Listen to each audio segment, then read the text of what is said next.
Welcome to Betting Weekly Premier League show. You with myself, Dan Roebuck, alongside me, Nigel, Seeley and Jack Wright. Coming into this Premier League weekend, Nigel, off the back of just another extraordinary Champions League midweek. I mean, the Champions League averaging 3.71 goals per game. The Premier League, 2.6. What on earth is going on in Europe? But for the purposes of this show, what's going on in the Premier League? How are you? I'm good, mate. I'm good. I enjoyed the Champions League break this week. I thought it was really good to watch. And it was the first time I thought that all the big guns stamped their authority, right? We're in this to win this. And you've got the Arsenal had a great win. Liverpool made a statement victory. Paris Saint-Germain. It was great. A really, really good week. Obviously, Barcelona as well, 6-1 there.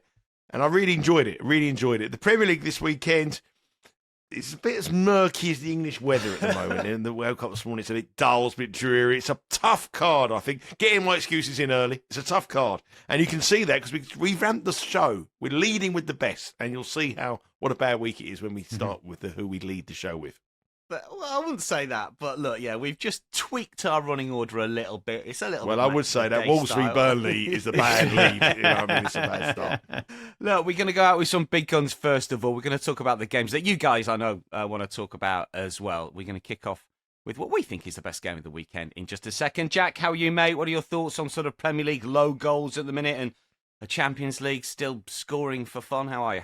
I'm very well, thanks. Yeah, good day to you both. Good day to everyone. I think the Champions League, people have been talking about the new format, obviously the second season of it now, maybe just making teams go for it that much more with the group stages as they were. Maybe it was a little bit more cautious. A heavy defeat certainly could cost you, but now it's a bit like throw the kitchen sink at it. So, yeah, with maybe the fact that we've got so many English sides Premier League sides in Europe this season's possibly having an effect. We're obviously in the third week now, coming after that, and going into one and coming out of one. This might be having a little bit of an impact on the goals, but it's certainly down. Let's see if we can get that picked up. No, keep it down. Well, yeah. When you say the Premier League is low, it's 2.6 goals per game. That's not low. I want glory days of the early 1990s. 2.14. That's what I want. That's the kind of football I want the Premier League to be back in. Yeah, you want the J League. I think the J League's historical low this season, about 2.1, or Argentina or something like that. Profit and loss of the boys on the screen at the moment. It has been a challenging start to the season, but there's plenty of games, plenty of opportunities for the boys to turn it around. As we mentioned, look, we're going to start with big games from here on in, and it is a card, as Nigel has pointed out, that doesn't necessarily leap out with sort of big games, marquee fixtures that you can hang your hat on, but this is the order what we've come up with.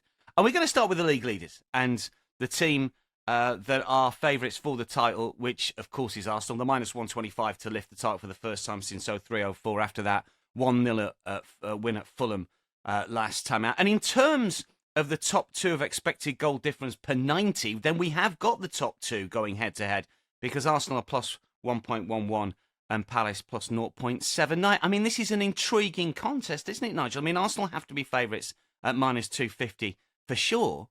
But Palace, I thought, would have a dip last week involving that crazy game against Bournemouth. Obviously, they're involved in European action tonight as well. But this might not be so straightforward for the Gunners. What do you think? Well, I think it's, do you go with current form, what you see, or do you go for historic form in this match? I mean, Crystal Palace and Arsenal was a game that has just thrown out goals over the years. Over 3.5 goals has cashed in the last 5 of the last 6 meetings between the two, and over 4.5 is cashed in 4 of the 6. So that is like the games we've seen. Palace have scored goals here. They've caused them problems. But this is an Arsenal side that are building their title challenge on their defence. It is all about this strong defence. They've only conceded 3 goals across all competitions, and those teams that scored against them were Manchester City, Liverpool and Newcastle. So only the best teams score against Arsenal. If you took those 3 games out of it, other than that, 22 goals scored and none conceded in the 9 matches. In their 10 wins this season, Arsenal, 9 of them they've won to 0. And I think the win to 0 here will be popular again at plus 110. Palace, been great, absolutely fantastic. You did say you're at the European Conference, the Conference League, but they're at home to Larnaca, is it? I mean, it's not going to be much of a. It's not like they're travelling from one end of Europe, which they could do in these kind of fixtures. They could be right in Europe in that Conference League. Obviously, on the back of Mateta getting a hat-trick last week, he was so disappointed not to score the fourth and winning that crazy game. Where do we go? I mean, Gyökeres got 2 goals in midweek. He seems to score goals in these kind of fixtures, mid-table to lower table matches. And I think at this moment in time, Crystal Palace are a 9th, 10th or Premier League side. He's even money to score. I was looking at Gyökeres, probably a little bit too short for me. So what do? Do you go with the historic sort of goal-scoring threat? We know that Crystal Palace are a great counter-attacking team. You know that Mateta is a brute force, but we know that Arsenal and their defence is an immovable object. So I'm going to go with the trusted stuff. Lean for me. Arsenal to win 2-0, plus 110. It's minus 250 on the money line. Boost it up to plus 110. This Arsenal side, the best defence in world football this moment in time, marshalled superbly by Saliba and Gabriel. And I know Palace do offer a goal threat, but I think Arsenal will soak it up, and I expect them to get another 3 points with a win 2-0, which is plus 110. That'd be my lean.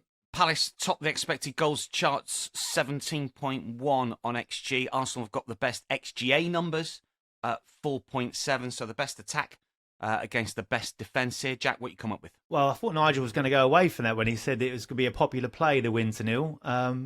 But that's exactly what I've gone for as well. Win 2-0 at plus 110. I just think that the only thing possibly putting you off it was that wild game last week for Palace. But I think the fact that they are playing on Thursday night, albeit at home to kind of weaker opposition, does sort of sway it enough for me in favour of Arsenal, who have looked exceptional over the last few weeks. They've really been putting it together, but I say it has been built on that rock-solid defence. So just to tack on a couple of things on what's already been said, really, that they are not only the best defence in the Premier League at the moment, they certainly are.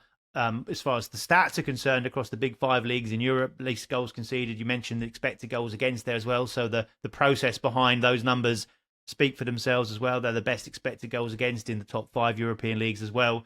Only Barcelona, I think, have faced fewer shots as well than that. And also you look at where those shots are coming from. It's just doing a superb defensive process from Arsenal. Ever-present goalkeeper. And pretty much that back four has been most of the time been the same, and I think that massively helps any defence. And as we saw it last season, Arsenal, where they had to chop and change a little bit, but I think that continuity has helped them totally. So for me, just the fact that they've only conceded that 1 goal, surprise, surprise, Man City, surprise, surprise again, Erling Haaland, the only person that's found a way to score against them on home soil across all competitions. I think you have to go with it when you get plus money on that for Arsenal. I think you have to go with it. So yeah, that's my lean as well. 2-2 when they played in the Premier League in the Emirates at the Emirates last season, but caveat emptor here, that was just ahead of the Paris Saint-Germain Champions League semi-final first leg. Saka and Gabriel didn't start. Sterling and Kivior did. It was a bit of a drop-off. Arsenal to win 2-0. The boys have got a double lean here. It's almost an official play, but it's not. Just a reminder as well, this is a 10 a.m. Sunday kickoff because in the UK, the hours go back or full. I can't remember if it's back or full. Wherever happens, the Sunday games are a little bit later. We're a week out of sync with the US, so bear that in mind, US betters. Let's get to Villa against Manchester City, which again is a 10 a.m. kickoff on Sunday. Villa are plus 330 here. City are minus 129. And City have been bet. Now, when City travelled to Villa last season, Nigel, they'd won only 1 of their previous 11 games in all competitions. They were in real disarray. They were plus 110 then. 10 months on, they're minus 129 here. They're in much better form. Do we take City to avenge what was a defeat, of course, last season in this fixture? What you got for us? My bet isn't around Manchester City, although they're improving exceptionally well, and they're much better side than what they last year. If you look at the power rankings on the Betting Weekly Insider, they're the biggest movers on the charts every week. We haven't seen movement like this since 5-star back in 1984 when with Rain or Shine went in at number throwing in the charts.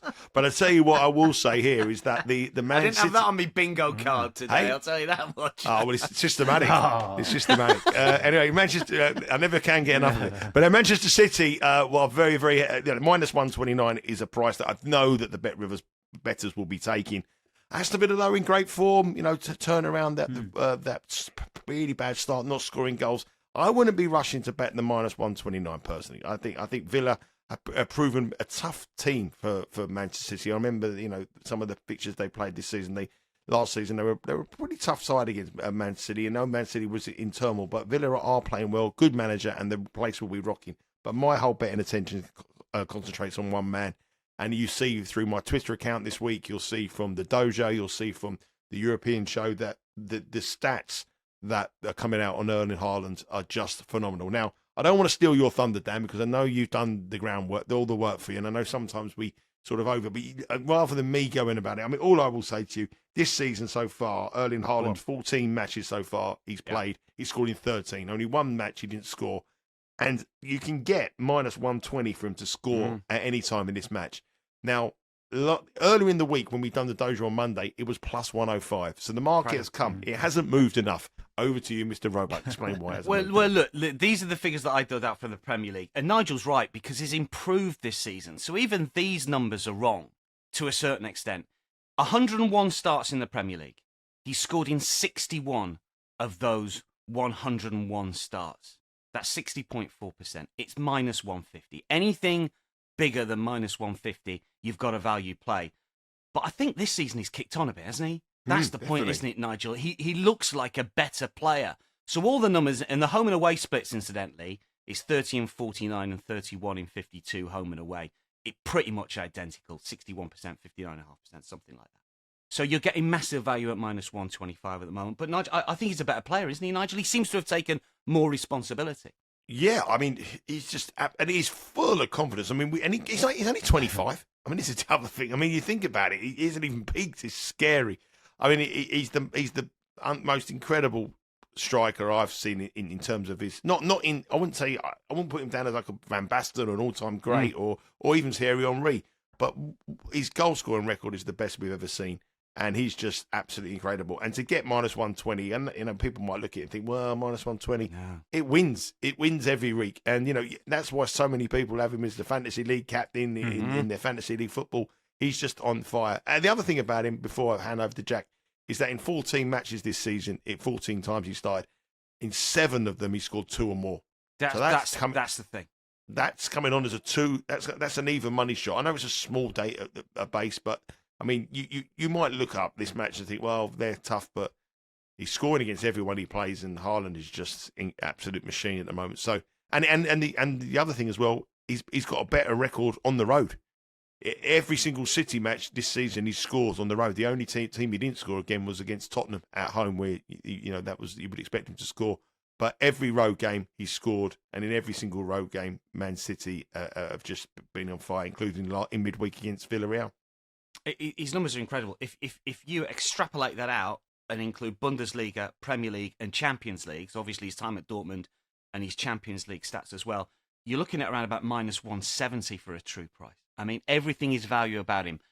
Jack, what's your lead? It's the same. Yeah, Haaland to score any time. You just can't get away from it. It's a tough one, I think, to call, especially with Villa playing after we've recorded this. So we don't know what they're going to look like. Watkins' injury, their form tonight, how's that going to go? How much effort they're going to have to put in to win, etc. So stick with what you know. Stick with a constant, and that is Erling Haaland at this moment in time. There's not much more I can add than what you've said already, other than I think we could put this as a default play every single week for the rest of the season between us. To tell people as soon as the market goes live, bet it, because you say, I've kept an eye on it since I put it up as him scoring a brace as a hot dog in that Man United game. And every week I look at his opening price and it's, wow, that's really surprising. And then it comes to kind of time the show comes out, and obviously it's been hit hard. So get on early is my best advice to people on it. And the other thing I'd say is he looks fit, which he maybe hasn't done over the last couple of seasons. He certainly looks really fit, really hungry, really powerful at the moment. City have also changed their style a little bit as well, so they're getting a little bit more direct, and they're getting those crosses and balls into the box. And also, we've seen a couple of times, which we haven't seen before, a Dortmund-style goal. You mentioned when he was at Dortmund, hitting them on the break, runs from his own half. You saw him score like that against Manchester United. We saw him score like that against Arsenal. And let's not forget, Villa under Unai Emery play a very, very high aggressive line. So would not be surprised to see him score a very similar goal to that here as well. So just massive value. Just one thing before we leave Harder alone. That's my 1U pick. He hasn't got a very good record against Villa, though. He's only scored 1 goal in 4 appeaprances. Don't turn us off. The one, no, crying out. I'm not. No, the one thing that's also positive for him, he's playing a lot of minutes. Yeah, he is. Sometimes they take him off. He's not playing. He's playing the whole 90 now. He plays 90 an awful lot. He didn't finish 6 games last season, but he's plays the 90 more often than not. And he only comes off if he has scored. You know, if the game is in the balance, they're going to keep him on. I think, in a way, the fact he's not scored in his incredible. last couple against Villa makes it an even better play, because he's not got a bogey side, has he? He's a player that will score goals against every single opponent that he comes up against. So he's due one, I'd say, more than anything else. So, yeah, you can't get away from him. Yeah, brilliant. Love that. Manchester United, Brighton next up. Now, this is Saturday, so think about the timings. It's 12:30 Eastern. United plus 105, Brighton plus 230, draw plus 280. This is usually, Nigel, where I say, don't touch United at minus money after a good result last time out. But they're not minus money. Now, they might become kickoff time here, but they ain't got a great record against Brighton, and Brighton's a bit of a tempter for me. What do you think? Well, I mean, the market loves Man United again. They've fallen in love with them. You look at the prop markets, look at the season markets. They've been cut in all the different markets. I've been seeing Twitter reports that the most popular team bet to win the Premier League just after that win last week against Liverpool. They did play well, though. I must admit, they did play well. And I think they look a very different side with Kuno in it. I mean, he's a world-class player, and I think they look good with him. For Brighton, this is their bogey team, and I think this is one of the most difficult matches to call. This is how bad it is. This is what I've come up with. I mean, you won't believe this. But anyway, Brighton have won their last 3 away matches at Old Trafford, and they should have. They've been a bit unlucky in some of the matches before there, so they've got a good record here. But when I look at it, I just can't find much of an angle. But this is my angle. Both Brighton and Manchester United this season have had a total of exactly 70 corners, which averages about 8.75 per game. So under 9.5 corners at minus 115 gives you 1 corner of value. That was the only bet I could come up with, because I think this match is impossible to call. I think it's the prices look absolutely right. Can we trust Man United? That lad who's going to get his hair cut might be making a trip down the hairdressers if they get a win here. But for me, I think the money line, all the markets. There's 623 markets available on the Bet Rivers website, and I can't find a bet in 622 of them. The only one I have come up with a small lean on under 9.5 corners. United second on XG in the table, 14.9. It's 9th versus 10th in the league, but 6th versus 8th on expected points. I think it's a real tough one, this. Jack, I'm with you both. Very, very tough to call. Probably the toughest one on the slate this week. Will Man United kick on after last week, or will they throw in another shocking performance as we've seen before? As has been mentioned, Brighton won the last 3 here. They won 6 the last 7 meetings across all venues as well in the league. So, as you say, they have got the kind of hold over Manchester United at this moment in time. My lean, again, a tough one, over 3 Asian total. I do feel it will have goals in it. That's at minus 109. As I say, it's not a strong play this week. It's not one I'll play personally. So as I say, for the purpose of the show, it's a lean, but we'll move on quickly from that. Just one thing before we got the Ben and Weekly Insider coming out this week, and one of the 2 teams that I found most hardest to Man United, I think, are the hardest team to rate in European football. I think their rating is impossible because they're rated very, very high by the books, and by us, we don't rate them very high. If these 2 players on a neutral pitch at the FA Cup final right now, who would you make favourites? Well, United would be favourites, but but should they? No, I'd make Brighton favourites. I think it's a very, very difficult one to call those 2 in terms of their rating across the European football. I mean, I might end up backing Brighton or getting with them somehow, because you still can't. Loyal Man United fan. Never been to Manchester there's money. Years. I'm going up next week. He's got a Stone Roses CD and he's got a ticket to go and see Oasis, and now he thinks he's a man. Unbelievable. I've got to see my mum next week. Anyway. Commentates on Arsenal. Lived in London for 25 years. Once you win the title, and once you win the championship, he'll have his Man United title. Brentford, Liverpool next up. Brentford plus 340. Liverpool minus 148. I thought that Liverpool's price might change a little bit after the back of that Eintracht Frankfurt win, which was very, very good. But it hasn't at the minute. I suspect they could be bet, though, here. Nigel, what are your thoughts on this one? This is Saturday night, 3 p.m. Eastern. Yeah, I've got my hot dog here. I think this is Liverpool did play well against Eintracht Frankfurt, but Eintracht Frankfurt defensively are a bit of a shambles, and they do give you opportunities. It was a high-scoring game, as everybody expected. The problem with Liverpool, as we've highlighted throughout this show, throughout the season so far, is the amount of goals they concede. And in 13 matches this season, they've conceded in 11 of them. The only two teams they never conceded to were Burnley and Arsenal, surprisingly, on the early part of the season. So you've always got a chance against them defensively, scoring a goal with that defence, and those fullbacks in particular. Brentford have a very strong good home side. I mean, their last 7 matches, home matches, for this season, they've won 4 this season, and 3 of their last season. We've seen wins over Brighton, Villa, and Manchester United. So they've twice. They've got a good home record against good teams. Brentford. They're a team that suddenly we've had a little bit of a rebase on. After week 2, week 3, we thought they were going to go down. Rookie manager. Now, the way we saw West Ham play and the way they played against West Ham, the performances have been a lot better than many expected. Having said that, I still think that Liverpool have too much to offer to beat this Brentford side, but I think Brentford will score. One lean I liked here, but there was a couple of hot dogs that were sort of bordering on hot dogs. Liverpool to win and both teams to score was plus 170. Look at the last few matches, 3-3, 3-1, 4-1, 2-0. You know, results going either way, but I think Liverpool will win it, but I do think they'll concede. I was hoping that would be up to 2-1, which it didn't do. But the alarming thing for me, for Liverpool supporters, is the former Mo Salah.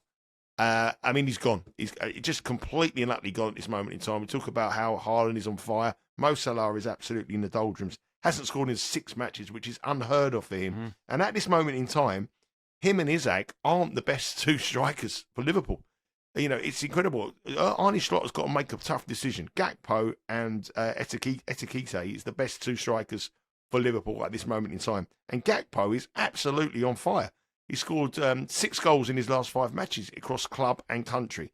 And I think the price on him to score any time is where I'm going to go here. He's plus 230 with Bet Rivers to score any time. That is my hot dog. Hopefully he starts. If he doesn't start, obviously we get our money back. But if you compare that to Mo Salah, who's plus 125, he's almost double the price. Ekitike is plus 260. Isak is plus 155. He hasn't scored in the Premier League, doesn't look fit. Salah looks no form, absolutely gone at the game. And Gakpo and Ekitike are Liverpool's best 2 strikers. So for me, I'm hoping Gakpo starts. If he does, plus 230 anytime is a massive price in a game where I expect goals and I expect Liverpool to win. That's my hot dog. And obviously we got the insurance. If he doesn't play, we get our money back. Jack? You wouldn't believe we actually put these together independently, would you? And privately, I'm starting to wonder. I'm starting to wonder. So Cody Gakpo was my lean to score or assist, so slightly different at plus 135 for those reasons, really. And Isak went off with a groin injury last night, didn't it? Which might well rule him out of this one. That might give Arne Slot a little bit of an easier selection situation. But I do think Gakpo is nailed on that left-hand side. Obviously, Diaz's departure to Bayern Munich has kind of paved the way for that to be more of a his position now. 6 of 8 games in the league this season, he's played the full 90. So I think that's a fair one. He's got the best expected goals from open play of any Liverpool player. And say his scoring record has been sensational. Scored in his last 5 appearances for club and country. Got a goal and assist in that game against Eintracht Frankfurt that we talked about. And he's also got 2 assists across that period of games as well. And he did, although he didn't get one at Brentford last season, he got a goal and an assist the season before that. So he does have a little bit of a record against Brentford, who do concede their most attempts from their right-hand side. So that's going to be where Gakpo is patrolling. So yeah, for me, and a goal or assist, I think is a great play, great price, plus 135 for Malene. We're all on Gakpo for the game in West London. Newcastle Fulham for us next. This is Saturday, 10 a.m. Eastern. Newcastle minus 175, Fulham plus 460. You've got Jack's 2-unit play on this one. Newcastle have been minus money twice this season against Wolves and Forest at home. They've won them both. But Fulham were pretty much exactly the same price last season as they are this season, and did win, and they were in pretty similar form as well. Jack, your 2-unit play, what is it? Thanks for that little last minute little bit of doubt there. Yeah. My 2-unit play is Newcastle minus 1 Asian handicap plus 100. I think that they got beat by Brighton last week, but I think they are showing signs of clicking into gear, and they obviously did in midweek. A very, very good win at home. Well, I think they are a different animal still to when they're on the road.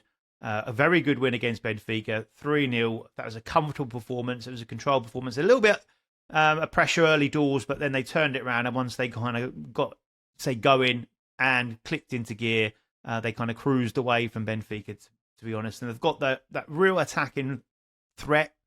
Say those forward areas. You look at Voltemada has come in and done really well, scoring goals, although he didn't get any of the 3 in midweek. He's obviously a presence in that forward area. He seems to have fitted in very well. He's very good at home, so it wouldn't be a surprise to see him get on the score sheet in this one as well. But Harvey Barnes off the bench, a couple of goals. Anthony Gordon scored in that one as well. And a player I like a lot is who did so well for him last season, Jacob Murphy, getting another assist, which he's been very, very good in that respect over the last couple of seasons. So I think they've got so much in those forward areas. And I think they are just looking to click. And what I like about them, they seem to have kind of adjusted their style a little bit after the European games. Not quite all action, a little bit more pragmatic. They went to Bournemouth after the last European, or the first European game and tied 0-0. But that home game after the last one was that 2-0 win over Forest. So more of a controlled performance obviously would be enough to cash this bet. They're tight defensively, but I've got the ability to score 2-3 goals in those forward areas. And I do just think that Fulham have stalled a little bit under Marco Silva. And I know Nigel touched on it last week as far as him not being happy there. And I agree the fact that he just doesn't seem to be content. He just seems to be kind of a little bit agitated. And, they've now lost 3 on the spin. And that kind of form... And he's starting to put a few kind of excuses out there, a few complaints out there. They've had injuries in those forward areas. But defensively, he's saying that they can't play any of their first choice defensive line, which is going to be a problem. Joachim Andersen could well be out for this one as well. One of their better defenders, but he's got a hamstring injury. It'd be a surprise to see him come back in. We'll have to wait on team news over the next 24 hours on that one. But they lost their last 3 on the spin on the road as well. So poor performances across the board, and especially on the road. When you look at it, they seem to sort of settle for that 1-0 defeat to Arsenal last week. No shots on target, and that's a theme. Only Burnley and Sunderland have registered fewer shots on target than Fulham across the season so far. So against a Newcastle side that can keep it tight defensively, you'd expect Newcastle to score at least 1 at home, as they tend to do, and that would be enough, obviously, to guarantee at least we get a refund on the 2 units, but I expect them to go and win by 2 or more goals in this one and cash the 2-unit play at plus money, plus 100. 2 things that my takeaways from that outside of your bet is, first of all, that Norwich somehow gets mentioned in every single show, and I'm not quite sure how. How's your manager search going? Have you got a new manager yet? You got a new manager? Not yet. No, not yet. No, I'm waiting for the call. And my second takeaway is you've taken up the baton from Nigel to give Marco Silva a little bit of a dig as well. Anyway, so get your tin hat on for the comments, because there's a few that come for Nigel. I would rather mentions of Norwich than the quiz of the week. Anyway, there you go. Nigel, what do you think on this one here? Well, let me tell you a little bit about Marco Silva before I go on. I did get. What do you know, Seeley? What do you know? You know nothing. He looks happy to me. Well, I do know a few people in the world of football, and apparently he was close to signing for Al Hilal in the summer, and he was going to get a big money move to manage the Saudi side. Obviously, that Ivan Toney goes the biggest team, go to the World Club Championship. We're going to get so much, and he was going to get absolute fortunes, and he didn't. And the Fulham stopped him from getting his move, and ever since then he's had a strop on, and that's what I've been told anyway. He's had a bit of a strop on. And he doesn't want to be there, and he wants to move out. Now, Nottingham Forest had him down as the number 1 priority, but they got Sean Dyche in short term. Whether it works for him at the end of the season, if that job comes to get bound, and with an owner that he's worked with before, we'll see. But I do agree. I stand by what I say. With regards to this game, Newcastle have kept 5 clean sheets this season in 8 games, which is the joint same as Arsenal. And everyone goes on about how defensively good Arsenal are. Newcastle don't get the plaudits for that. They're very good defensively. Dan Burn exceptionally. The goalkeepers had a good season. They're looking solid at the back. Fulham, though, on the other hand, have only kept 1 clean sheet in their last 17 away Premier League games. So they expect Newcastle to score. Whether that Fulham can score as well, I don't know. But the Newcastle win to 0 was a bet that sort of was looking at me. I was looking at that. But then I dipped into a couple of stats, and I know that Bet Rivers don't have card markets in some states across America, but I just thought this was quite interesting. For some reason, this has been a feistier match over the last 6 seasons. I mean, there's been the last 8 matches in the Premier League. This match is averaging about 5.5 cards per game, with 3 red cards in those matches. Lots of yellow, 8 in one match, 7 in another. There was 7 in another game. Lots of cards. And the referee this week is Chris Kavanagh, who is not the most card happy referee. He's probably matched what the average is. But in the last 2 matches he's refereed, he's given a red card. And I just thought that over 4.5 cards here at plus money, it is, what is it? It's plus, I think it's, plus 120 over 4.5 cards. And a red card given in the match was plus 350.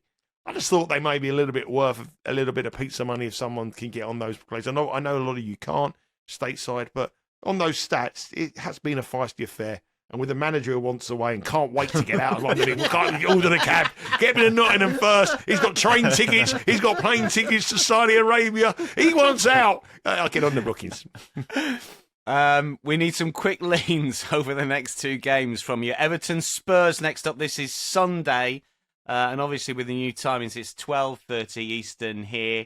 Everton have been an unders team. Spurs have been an overs team this season. Which way are you going for this one, Jack, for your lean? Unders, under 2.5 goals, minus 120. Very tough one to call as well. Everton home games this season average 1.8. They've kept 3 clean sheets, not allowed more than 1 goal. They're obviously undefeated in their new stadium. I think they want to keep that run going. That adds a little bit of kind of sort of maybe caginess to their play. But yeah, I think they've been decent. I wouldn't be surprised to see them get a win here, but I think it's going to be quite tight. Obviously, Spurs played backs to the wall kind of job against Monaco on Wednesday and needed their goalkeeper to keep them in that.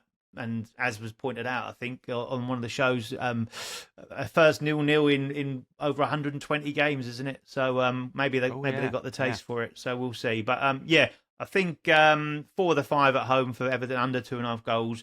And that was only a rebounded Grealish effort that kind of stopped the full clean sweep on that. So I'll lean tentatively on an under at minus 120.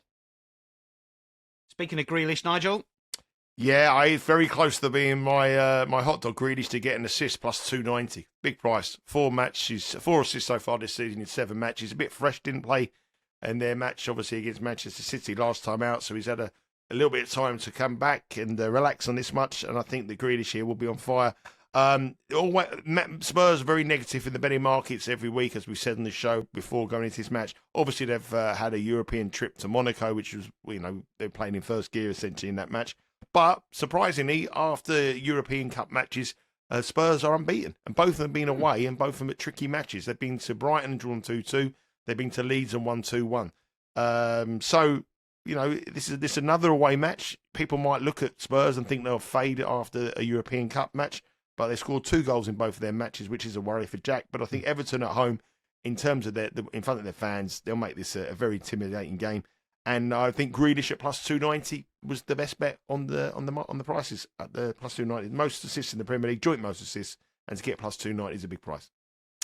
Let's get Bournemouth Forest thoughts, Nigel. This is Sunday, 10 a.m. Forest, of course, with Sean Dyche in charge. I mean, what we're expecting here is it's sort of back to Nuno ball a little bit in defensive and counter-attacking and unders and a few goals. What do you think here? I mean, I hope so. I really honestly, that's like a perfect dream. I've just woken up there. Some people used to dream about Pamela Anderson and these supermodels. I can't even think of a supermodel. Pamela Anderson's the only one I think. I dream about Sean Dyche, nil detectors. Jose Mourinho, Pico Jose Mourinho. I wake up. Oh, that's not a dream. Well, anyway, I think Forest have to bounce back. They got money. They got no win once it's the opening day of the season, 4 successive defeats, hardly scoring any goals, conceding goals for fun. Forest have only scored 1 goal in their last 540 minutes of football, 6 games in the Premier League. Forest have failed to beat Bournemouth in their last 10 matches against each other. So what a baptism of fire for the new manager here. You've got to fancy Bournemouth, haven't you? You've got to fancy Bournemouth. And I was looking at Bournemouth here to win to nil, plus 160, because I think that Sean Dyche will try to revert, make it very hard, make it very testing. A lot of bad weather this weekend across there, and obviously Bournemouth down by the coast makes it a lot open to the elements a little bit more. But I was leaning towards Bournemouth. I think Bournemouth will win. They're a very good side. They could have gone top last week, apart from that crazy 3-3 draw. I don't think a change of manager is going to change a fortune straight around for Bournemouth, for Nottingham Forest. Remember, they got a big game tonight against Porto in the Europa League. I think they might win that tonight, actually. And if they do lose that, John, please edit that out. But I'm going to go. I'm going to go for Forest to win 2-0 plus 160. Jack, what's your thoughts? I was tempted that, but as well, I just kept it a little bit simpler and gone for both teams to score no, because it's still a nice backable price at minus 108. I think Sean Dyche will come in and look to keep it tight. Look to take what he can from this game. As I said, big game tonight for them. First up for him. Will he go to his 4-4-2 preferred shape? Forest a bit of back three, predominantly, obviously under Nuno they were, so we'll see how that one goes. But we know Dyche, proven at this level, makes his teams difficult to beat. That season he had at Everton, where he was there for the full campaign, only Arsenal, Liverpool and Man City conceded fewer goals. That was 23-24 season. So we know we can do it. Bournemouth attacking stats aren't the best. They get the job done. But what I would say about them is they normally are better when they're against sides that will come at them and they can counter-attack. And they won't get that, I don't think, with this Forest side under Sean Dyche. So I've only conceded 2 in 4 games at home as well. So I think this could be a nil either side of the coin. I would take Bournemouth to edge it, but I think both teams to score no is my lean here at minus 108. We've got Nigel's 2-unit play in the Chelsea-Sunderland game, which is Saturday, 3 p.m. Local, isn't it? Yeah, 10 a.m. Eastern time. Chelsea minus 250 here, Nigel. They are the shortest price that they've been in the Premier League all season.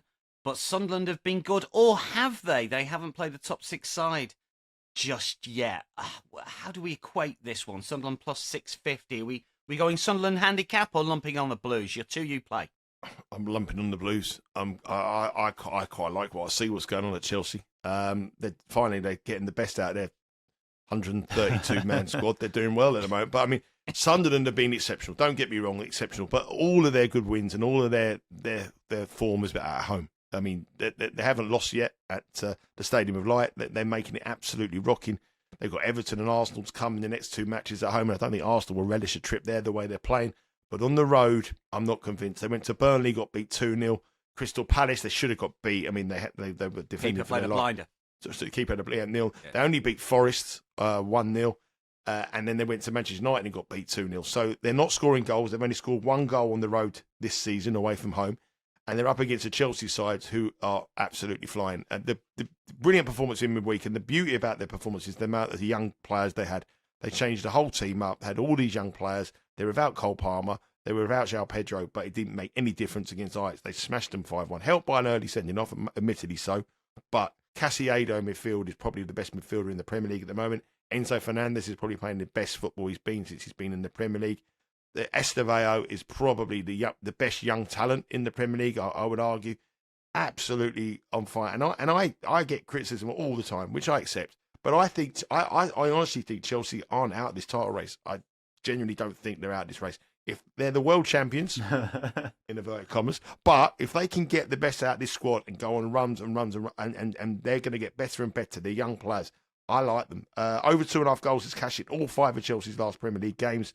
Under 2.5 goals is cash in all of Sunderland's Premier League games on the road. If you want to get involved, Chelsea have won the last 4. They've got at home. They've got goals in them, and Sunderland on the road. I'm not buying into it just yet. At home, yes. On the road, no. I'm surprised that this is a 1.25 handicap. Chelsea minus 114. I think if we did this match on the first day of the season or the first away game, I think this would be a minus 1.75 handicap. Maybe, possibly pushing towards a 2 handicap. But I know Sunderland have done well and the market's adjusted to that. But it's at home. And I think a trip to London, a trip to an informed Chelsea, an expectant Stamford Bridge, I think this is a long, long afternoon for them. And they'll realise now what they're in the Premier League because it's like I said, it's the first big test. And I think Chelsea will come through with flying colours. So my 2U play, Chelsea minus 1.25, minus 114. Jack, what are your thoughts on this one? Sunderland value on the handicap, or you owning the Blues? What's the angle in for? No, I was very close to minus 1.25 as a play for myself, actually. I switched up really late in the day, I also fancy Chelsea to win to 0, but I've gone with both teams to score no again in this as a lean at -127 for all those reasons. Sunderland, only that one goal on the road. They're not so strong going forward. They are very much a home side. They're going to look to pick up the points there. Chelsea have been super impressive. So, yeah, I agree with everything Nigel said. Nothing more to add. So, there we have it. Both teams to score no for those reasons, -127. Sunderland, the second most profitable both teams to score no team in the Premier League, plus 356 to level stakes this season. Leeds West Ham is a Friday night game. It's 8 p.m. local, 3 p.m.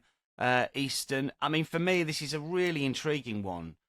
We've got Jack's Hot Dog, which doesn't focus on the match market. I'll get Nigel's thoughts first, though, because, I mean, Leeds are minus money here, Nigel. I mean, West Ham are a big price, and I know they were awful last weekend, but Skulls started, Irving started, Todibo started. It was as if Nuno had a big experiment with that Brentford game. If he does it again, he's going to be in trouble here. I think we'll see a better West Ham side, a bit of a reaction. And those two players, Irving's not particularly young, but I don't think he can take a chance with the lineup this time. I can't back Leeds at minus money. I want to back West Ham just because of the price. What do you think? Yeah, that was my thought process coming into this match. I mean, Nuno is a very well established manager. He knows what he's doing, and he will get it. They can't be any worse. They're going to be better in this match. You know, I've said on this show in the 3 or so years we've been doing this, the market always reacts to a very, very bad performance. So if someone gets thumped 7-0, everyone wants to be on the overs the next week, and if someone gets a performance like that, it doesn't really work like that. You know, it usually goes the other way. And before West Ham's match on Monday night, I was speaking to Steve Wish, and Steve Wish, obviously a big Leeds fan, and he was saying that Leeds would get beat by West Ham certainty. Leeds are in turmoil. We're awful. We've got Calvert-Lewin. He's the worst striker in the Premier League. We've got no attack. Farke will be gone. All of a sudden, we've got a chance here to West Ham. So has that changed? What's happening at Leeds? Has that changed on the back of West Ham's performance? I think it's papering the cracks over that Leeds aren't a very good team, and they have problems as well. So, you know, I think the reaction into that match has seen Leeds come to a terrible price in -118. I mean, they're nowhere near that should be minus money against a team like West Ham. But when we break it down, West Ham have only scored one goal in the first half this season in the Premier League, so their problems in goals. They didn't use Callum Wilson, which was a big shock for me. I mean, he's an England international striker. He's an impact player. They haven't used him yet. If you look at West Ham this season, this is a shocking start here. West Ham have only been winning in games for 24 minutes all season. Now, if the next best, everyone else is in the hundreds. So that shows you that they aren't winning games. They're not in front. They've got no goals scoring threat. So everything here points to me. Nuno getting under pressure. Farke under pressure here. Everything points to me to a low-scoring game. If you look at Leeds at home this season, they've got 0-0. There's been a 1-0. I know the last couple of matches was 2-1, I think. But I like under here. I think that this will be a very, very defensive setup by Nuno, not to embarrass himself. His main objective will be not to lose this match. Leeds probably will be happy with nicking a point in this match because they need something as well. And I liked under 2.5 goals. It was -125. This came very, very, very close. I'll be betting this, definitely. This come very close to being an official play. But -125 is where I go. I couldn't trust either side, but at the price, West Ham are probably a little bit of value. Yeah, it's a really weird one for me. I mean, Brentford were bet over the weekend, and I think Team News came out, and they went, I think we were on the show +190. They were sent off +160, maybe even +150. Anyway, that was that week. This is this week. We have got Jack's Hot Dog in this game. We're outside of the major markets for this one. Jack, what you got for us? Yeah, well, Leeds were +102 at the start of the week, and I actually liked them at that price, but say not where they are now. I have gone with a score or assist market here. It's a bit of a tried and tested route, albeit not a player that I've done before. So it's Sean Longstaff is the player that I'm going with to score or assist at +330 for my hot dog. It was going to be just to assist, which is +600. That's the main thought process behind it. Anyone who's listened to the show over the last few weeks would know that I've been banging the drum about West Ham's poor lack of ability to defend anything in the air. Last time I kind of mentioned it was the Michael Keane headed goal, which was +1100. That was in Nuno's first game in charge. I wanted to take a little bit of a step back from that, thinking he might well certainly change that. But that Brentford game was a shocker. He looked a little bit shell-shocked himself about how poor they were. They continue to be terrible defensively and in the air and from set pieces. 50 shots conceded from set pieces this season, 8 goals conceded from set pieces, 39 headers against them, 7 headed goals against them. All of those are the most in the league. They conceded 22 shots against Brentford, and that was at home. 20 of those were in the box. And that's a Brentford side that had managed 57 shots in their previous 7 games. So it was completely off-piste from what they're used to. 7 on target, 2 at the frame and a goal as well. They had a goal disallowed, 5 big chances. It was an absolute disaster class from West Ham. And they also allowed 10 corners from Brentford and 10 headed attempts at goal. So the guy I'm going for here, Sean Longstaff, is on all of the set pieces for Leeds. He's taken 16 corners in the last 3 games of Leeds. Longstaff has taken all of them. He's also sat on their free kicks. Only one free kick that he didn't take was a direct free kick from Stack. So he's taken 20 of the last 21 crosses into the box. 24 crosses in total for him this season. And the key thing for me here, 17 of those have been successful. That's a 71% ratio, which is incredible accuracy. That's far more than anyone else who's taken at least 5 crosses or delivered at least 5 crosses this season. And he's created 3 big chances. Add in the fact that we can get the goal onside here. 8 shots in his last 5 games, 2 on target and 1 goal. Just means at plus 330, I was prepared to throw that in as a little bit of a bonus. But the main thought process is those crosses, corners, free kicks into the box from Longstaff. If West Ham concede 10 corners here, you're looking at 7 and 7 will hit their target. It's then a case of finding someone who to stick it in the back of the net. We'll see if that happens. But Longstaff, I think, is good value at plus 330 to score or assist. Yeah, Jack's been hitting the bar an awful lot with these. When Declan Rice was on the assist, he scored, and vice versa for another player. As you mentioned, Keane was a lean at plus 1100. Literally hit the bar. It's been very, very different. Yeah, another one. Lacroix shot on target. Lacroix as well. The bar, didn't he? Oh man, just incredible. One more game to look at, and this is a Sunday 10 a.m. It's Wolves against Burnley here. I mean, I think we've got Jack's one you play with this one, so we go with Jack first here. I think Wolves are one of the best bets of the weekend here at minus 107. I mean, they're the biggest underperforming team according to expected points. They should be 15th. They're minus 107. Nigel talks about pricing games up at the start of the season. I know things change, but Wolves would be massive minus money if this was match day 1 or 2. Jack, your 1 unit play first up. Yeah, we thought that last week, didn't we? And they didn't quite come to the party. Yes, we did. I bet them. I did my absolute orcs on Wolves. Don't worry about that. But I'm going to bet them again anyway. Yeah. Is that it's currency in Surely? Orchestra stalls. I want a few orcs on this one. Okay. Well, my orcs are going on. Orchestra stalls. Come on. You're a southerner. You should know these things. Well, yeah, go on, I've Jack. I've been to many orchestras. That's the problem.